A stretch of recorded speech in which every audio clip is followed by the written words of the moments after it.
स्वामी प्रसाद मौर्य को मनाने में जुटी भारतीय जनता पार्टी। स्वतंत्र देव सिंह और सुनील बंसल को दी गई है मौर्य को मनाने की जिम्मेदारी। दिल्ली में आज भी भारतीय जनता पार्टी की मंथन बैठक जो है वो लगातार जारी रहेगी। स्वामी प्रसाद मौर्य को लेकर भारतीय जनता पार्टी का मंथन यहां पर लगातार चल रहा है। तो आपको बता दें, कैबिनेट मंत्री स्वामी प्रसाद मौर्य ने कल भारतीय जनता पार्टी से इस्तीफा दे दिया था और उनके इस्तीफे देने के बाद में ये कयास लगाए जा रहे हैं कि वो समाजवादी पार्टी में शामिल हो सकते हैं, क्योंकि उनकी एक फोटो कल अखिलेश यादव के साथ सामने आई थी। अखिलेश यादव ने खुद यहां पर ट्वीट किया था। अखिलेश यादव की ओर से कहा गया था कि समता की लड़ाई लड़ने वाले स्वामी प्रसाद मौर्य का स्वागत है। हालांकि ये क्लियर नहीं हुआ है अभी तक कि वो समाजवादी पार्टी में शामिल हुए हैं या नहीं हुए, लेकिन ये कयास लगाए जा रहे हैं कि अब उन्होंने जब भारतीय जनता पार्टी का दामन छोड़ दिया तो शायद आने वाले दिनों में वो समाजवादी पार्टी में शामिल हो सकते हैं। तो आपको बता दें, बीजेपी नेता स्वामी प्रसाद मौर्य को मनाने की कवायद यहां पर लगातार चल रही है। बैठकें यहां पर भारतीय जनता पार्टी की ओर से की जा रही है।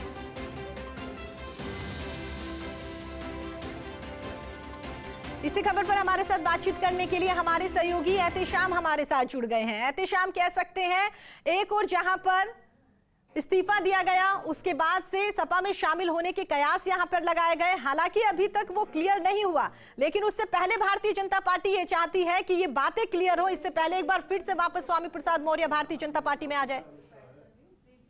जी हाँ, देखिए, स्वामी प्रसाद मौर्य ने जैसे ही इस्तीफा दिया है, पूरी तरह से लखनऊ से लेकर दिल्ली पार्टी मुख्यालय में पूरी तरह से हड़कंप मच गया है।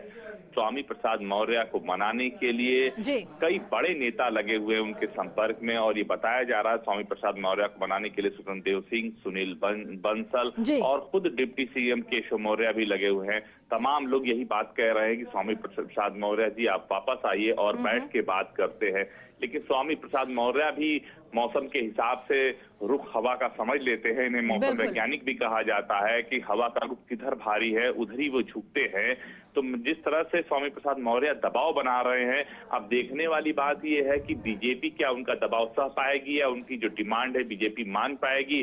अगर स्वामी प्रसाद मौर्य की डिमांड को बीजेपी मानती है और वो वापसी उनकी होती है, ऐसे में तमाम बड़े नेता है जो अपनी आवाज उठाने लगेंगे, वो भी दबाव की राजनीति शुरू कर देंगे। वहीं दूसरी चीज, स्वामी प्रसाद मौर्य ने बाकायदा प्रेस कॉन्फ्रेंस किया है, खुलकर ऐलान किया है कि वो अगला स्टेप क्या लेंगे, इस बात का भी ऐलान करेंगे। और साथ ही उनके साथ कई मंत्री और कई विधायक है।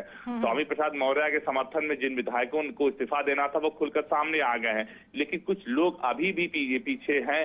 उसमें एक मंत्री दारा सिंह का भी नाम आ रहा है कि जब उन्होंने इस्तीफा दिया तो वो उनके साथ उनके घर पर मौजूद थे। ऐसे में ये चीज साफ तौर से समझ में आ रही है कि बीजेपी हर पल ये कोशिश करेगी किसी भी तरह से स्वामी प्रसाद मौर्य को अपने खेमे में बुला लिया जाए, ताकि जो ओबीसी वोट है वो कहीं न छिटकने न पाए। वरना क्योंकि स्वामी प्रसाद मौर्य का कुशीनगर, बदायूं, उच्चाहार, रायबरेली, इन सब इलाकों में काफी अच्छा खासा जनाधार है और इन इलाकों में समाजवादी पार्टी पहले से ज्यादा मजबूत हो जाएगी, जिसका आने वाले चुनाव में भारतीय जनता पार्टी को नुकसान उठाना पड़ सकता है। ठीक है एहतेशाम, हमारे साथ जुड़ने के लिए आपका बहुत बहुत धन्यवाद। आपको बता दें, इसी खबर पर हमारे साथ बातचीत करने के लिए दिल्ली से हमारी न्यूज एडिटर अदिति नागर हमारे साथ जुड़ गई है। अदिति, भारतीय जनता पार्टी में लगातार मंथन बैठक चल रही है, इस बैठक को लेकर आपके पास क्या कुछ जानकारी? देखिए, कल भी बैठक चली, आज भी ये बैठक होगी लगातार टिकट वितरण को लेकर। लेकिन इस बैठक के बीच में जो कल इस्तीफा हुआ उसके बाद चिंता बढ़ गई है। डैमेज कंट्रोल में भारतीय जनता पार्टी लग गई है और उसका असर भी तत्काल दिखने लगा है। वजह यह है कि स्वामी प्रसाद मौर्य के इस्तीफे के साथ ही दर्जन भर और नाम जो पार्टी छोड़ने की चर्चाओं में थे, उनको अब लगातार, चाहे फिर वो स्वतंत्र देव सिंह हो, चाहे फिर वो अमित शाह हो, चाहे वो तमाम जो धर्मेंद्र प्रधान से लेकर तमाम बड़े नाम है, वो अब उनसे फोन पे बातचीत शुरू कर दिया है।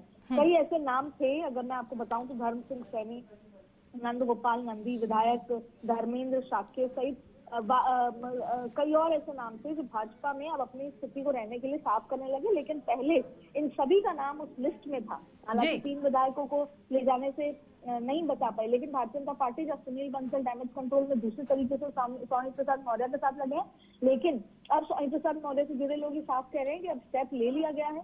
और जैसा अभी हमारे सहयोगी बता रहे थे कि वो बदलती हवाओं को बहुत जल्दी समझ लेते हैं। लेकिन देखिए, ओबीसी वोट बैंक बहुत महत्वपूर्ण वोट बैंक है अभी भारतीय जनता पार्टी के लिए, अगर सपा के साथ टक्कर लेनी है। ऐसे में अब पूरे डैमेज कंट्रोल में लगी हुई है भारतीय जनता पार्टी। और दूसरी ओर यहाँ पर बैठक जो है मंथन वो पूरी तरीके से जारी है। हर एक मिनट टू मिनट अपडेट प्रधानमंत्री को भी दी जा रही है। जेपी नड्डा भी लगातार अपडेट लगातार ले रहे हैं। और ये मंथन बैठक आज भी चलनी है, जिसमें क्योंकि देखिए बहुत बड़ा राज्य है जहाँ पर सीटों का और देखिए ये जो स्वामी प्रसाद मौर्य है, जब इतने बड़े व्यक्ति छोड़ के जा सकते हैं तो फिर और लोगों में भी हिम्मत आती है। तो ऐसे में किसी और जगह पर क्योंकि भारतीय जनता पार्टी की पॉलिसी रही है कि 50% से ज्यादा टिकट काटने की। ऐसे में अगर टिकट कटेगी तो वहां के जो नाराज लोग होंगे या एग्जिस्टिंग विधायक हैं या फिर पुराने जो टिकट एक्सपेक्ट कर रहे हैं वो लोग की नाराजगी कैसे बैलेंस आउट करनी है। तो इसमें बहुत सारे समीकरण है, जाति समीकरण, बहुत सारे जो है पूरा गेम प्लान है। ऐसे में